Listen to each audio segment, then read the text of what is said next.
Following mounting questions on the appointment of politically connected persons as chairs to sector education and training authority boards, the Minister of Higher Education, Dr. Newzroom decided to withdraw all appointments with immediate effect, and this has since raised concerns around the processes of appointments on these boards and how irregular appointments could have impacted the skills developments in the various sectors. Now, let's discuss this with South African Union of Students National Spokesperson Asive Dlandwa. Welcome to Newzroom Afrika, and thank you so much for joining us. Good morning, Ms. Chaba, to your viewers and to also your listeners. Thank you for having us. Firstly, what is the South African Union of Students' stance on the recent controversy surrounding the SETA board appointments? Look, we think it's quite regrettable what has happened, particularly owing to the role that the SETAs have to play, one, in the development and the upskilling and the skilling, particularly of young South Africans, and the extent to which it has contributed to combating poverty and really strengthening our economy. So it's quite regrettable that we'd find ourselves in this situation. It's further regrettable that the process was gone about in the manner in which it led even to the minister having to withdraw those appointments. But we've welcomed the agility, if you like, from the minister to, once there was public outcry and concerns regarding the credibility of the process, that without hesitation she withdrew those and committed to a process that would be transparent and that would further restore hope and integrity to the process of the appointment, but also the legitimacy of those boards and institutions. And what would you say are the most significant challenges facing the SETAs? Look, one of them is the one which we have seen. There has been governance issues at the level of the SETAs. The second issue, the second level, has been administrative issues and corruption. Corruption within the SETAs, but also corruption between the SETAs and its other stakeholders, being institutions of higher learning, big trainers on the ground. So those have been issues that have hampered really the capacity of the SETAs to be able to respond to the issue of unemployment in South Africa. So I think those would be probably some of the two key issues that have really been an issue for the SETAs. And what are your thoughts on the impact of cada deployment on the effectiveness of SETAs? Look, that's a little bit complex in the sense that we must establish a few principles in terms of the appointment to the boards of the SETAs. The first one is that all South Africans must be given the opportunity to be able to serve within those boards, number one. Number two, when we say all South Africans, we do not mean anyone, as most people have said, that it should be people from all walks of life. It can be people from all walks of life because there are sector-specific authorities, meaning it must be people who have experience and have worked within that particular sector. So that we must also establish and denounce the notion that anyone who's willing should form part of those boards. That's the second principle. The third principle that we must establish is a principle of competency, to say that there must be clear standards as to what is the type of competencies that are needed for a specific board or a specific SETA, and we must then, the next principle, establish a transparent process that all South Africans can be able to look at, have hope and trust in, and that process must be able to recruit those people. So I think if we establish those processes, it does not matter as to, which would probably take me to my last point, the issue of cadre deployment or association with particular parties. I made this point that, for instance, you've got two of the biggest political organizations in the country and the GNU, each claiming to have more than 1 million members. Now, the notion that people who are affiliated with any of the parties in the GNU, including the governing party, the governing parties, that those people that are affiliated with those parties cannot form in public structures and public entities is a silly notion, really. As long as those people, one, are competent, two, there's been a clear and a transparent process that is above board for everyone to see in terms of their appointment. If those principles are achieved, it really should not matter. It does not matter for us which party do they come from, whether were they process of a deployment from a specific organization or whether they are just affiliated with the organization. It's neither here or there if we establish the principles that I've spoken about. Which begs the question about the minister's role in all of this. I mean, do you know her role in the appointments? Because if she was so easily able to withdraw, does this speak about the fact that maybe perhaps she had no oversight on these appointments in the first place? Look, we can only speculate. The only thing that we know for a fact is that something was not above board to the extent to which the minister had to withdraw the appointment. What that was, whether was it an issue of oversight or what, we can only speculate, really, we do not know. But legally speaking, the responsibility lies with her to make those appointments.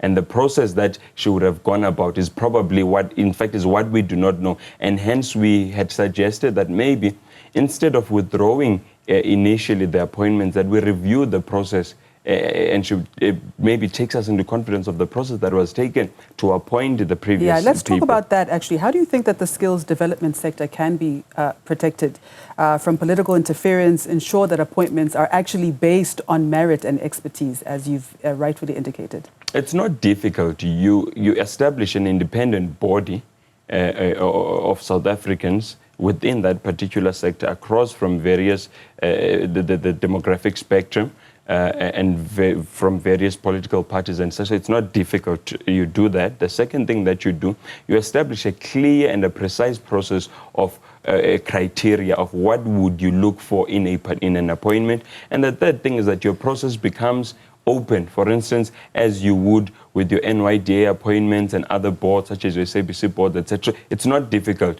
You do it transparently. They're independent people, and you set out the standards as to who are we looking for, to the extent to which when you are done with your process, everyone is able to reconcile that this is the type of person you said you wanted, this is the type of person whom you said you have now received. So it's really not difficult, and I think if those principles are employed, we will not be where we are, and we should not be where we are for that matter. You mentioned political parties. Do you not think that this could potentially lead to a conflict of interest? I mean, as opposed to just looking at, specialists in those particular sectors?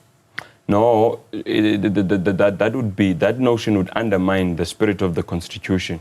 The Constitution can't guarantee you the right to affiliate with any political party. And then based on your constitutional right, you are then impeded from participating in other structures and public structures in the country or within the democratic system. So that would undermine our constitution. It should not matter the fact that you're affiliated to a certain political party, because that is a right that you're afforded in the constitution. What should matter, however, is one, do you have the requisite competences? Two, was your appointment or election or whatever above board, to the extent to which everyone, to the extent to which it could be witnessed and there was transparency. So if those principles are abided to, it should not matter whether you're affiliated to a political party. It's actually quite lazy thinking that no, because you're affiliated to a certain political party or you have membership in a particular political party, therefore you have now don't have a right to participate in public entities. That's really, it should not be the case. So Asiva, now how can SETAs really just ensure that their programs are responsive to the needs of marginalized communities, and what strategies do you think can be used to reach these communities effectively? Look, we have an outdated training and development strategy as far as we're concerned in the country, to the extent to which in fact the billions that we have invested in higher education, including the SETAs, we have not been able to reconcile the needs, the socio-economic needs of the country, and to be able to alter our curriculum and our offerings to be able to ensure that the billions that we are spending in the sector, whether via higher education institutions, SETAs, NSF, etc., that those billions are congruent with what the market needs. And this is why we are carrying on to spend billions every year, in fact over 100 billion within the sector, but we're not necessarily getting the dividend out of it. Unemployment is still skyrocketing. it's still increasing. It's not decreasing, although the investment has increased. Well, actually, we've just seen that the unemployment stats are going up, and the bulk of the unemployed are youth, are young people. So do you think that the SETAs are actually sufficiently equipped or are effectively upskilling young people to be able to become equitable in their careers, essentially? Look, they are.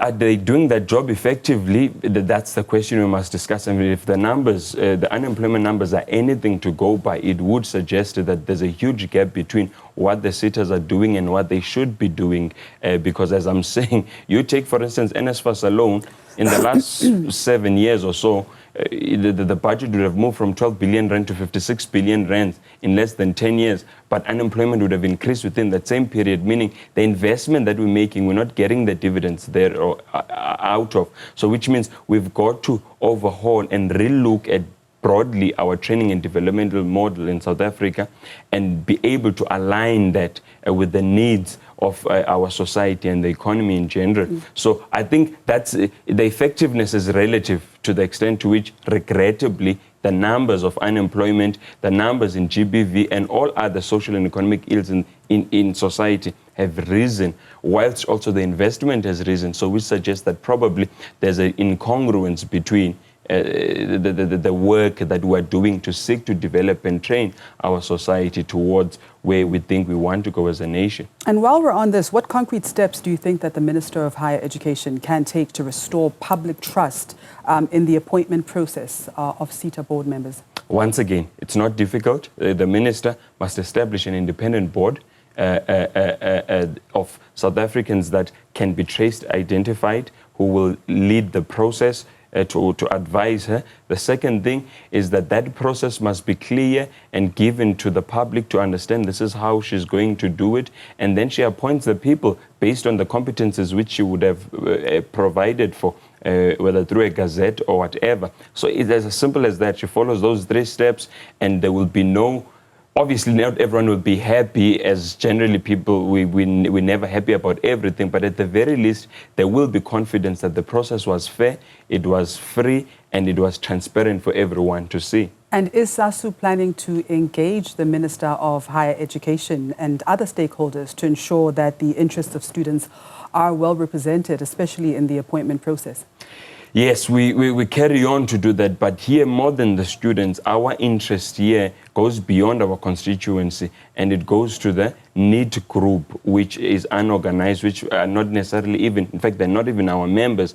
And we would hope that the SETAs and in the appointment of those SETAs, that at the back of their mind, or rather that in fact what would govern their agenda would be to respond to those that are not in education, employment and training, that 10.5 million young people who are just languishing neither here or there. So we would hope that that would be at the forefront of the minister's mind when she makes those appointments, or else we're setting ourselves up for a serious disaster. And how are you going to ensure that the new appointment process for SETA boards is transparent and free from political intervention? Look, I think we will carry on to engage as we have, as we carry on to, and to put on the necessary pressure and engage with various stakeholders from the minister herself, her ministry, portfolio committees, and institutions. So we'll carry on to engage as we have been doing. And I must say, we have no fear that the minister might, in her appointment this time, that she might do it in a manner that would have misgivings. It seems from the withdrawal and from her statements that she recognizes what could have been the issues, and that the process that she's now going to follow moving forward will be one that is transparent and one that should restore the integrity of the appointment. So we're hopeful, we'll carry on to engage. That's what we do, and we're hoping for the best. And before we let you go, Asive, what message do you have for the Minister of Higher Education and the government concerning the future of SETAs? It's broader than the SETAs. The SETAs are but one part. Our message to the minister and to the government would be, we've got to overhaul the higher education system in South Africa. We've invested incredibly, as we should have, which we celebrate, in terms of broadening access to higher education and to training and development in South Africa. We've done a lot of work, but now we've got to characterize that higher education. We've got to overhaul the curriculum. We've got to overhaul training and development and ensure that our investment will yield dividends. If the status quo remains, the minister and government must know that 10 years from now, we're going to be investing over 200 billion rand in the sector, and we'll have nothing to show for it. So if the message would be, we've got to overhaul the education system and ensure that we realign it to the needs of society, to the needs of our economy. And if we can do that, we stand a fighting chance. Fantastic. Asive, thank you so much for your time.